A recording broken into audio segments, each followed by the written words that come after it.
dozens of plants, and dozens of companies helping them get through some troubled spots. What I see a lot when we talk about failed prior initiatives is they roll these out with vigor and they put up signs and they create acronyms and they do all these things and they put stuff in place and they want to pretend it's that old infomercial. You set it and forget it.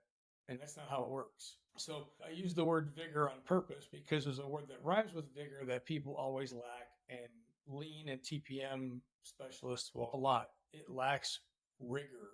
So we implement with vigor, we lack the rigor, which means we stop pushing every day and making it part of our everyday thing. So it's not so much catching the wrong priorities at first.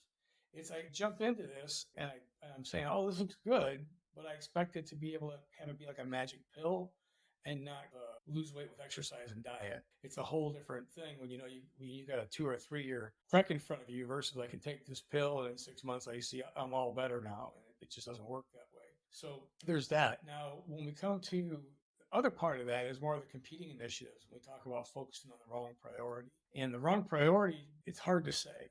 So when I say competing initiatives, capital projects versus maintenance projects, TPM implementations versus Lean Six Sigma implementations, automation implementations without finding the source of the waste before you automate, those kinds of things. It's championing people are going to go, we're going to do Six Sigma.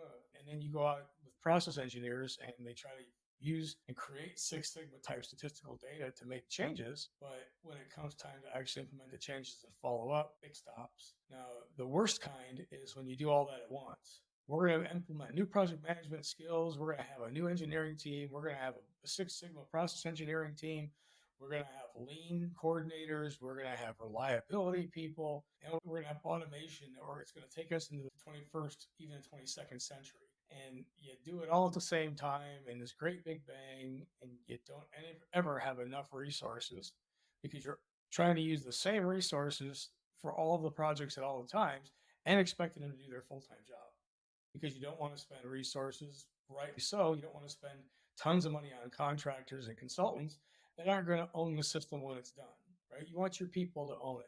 The thing is, you split their time so much they can't focus on any one thing, so none of it gets done.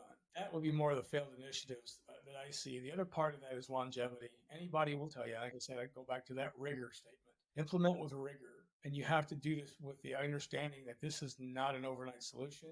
It's not a 1 year solution. If you're coming from zero, it might take 3 years.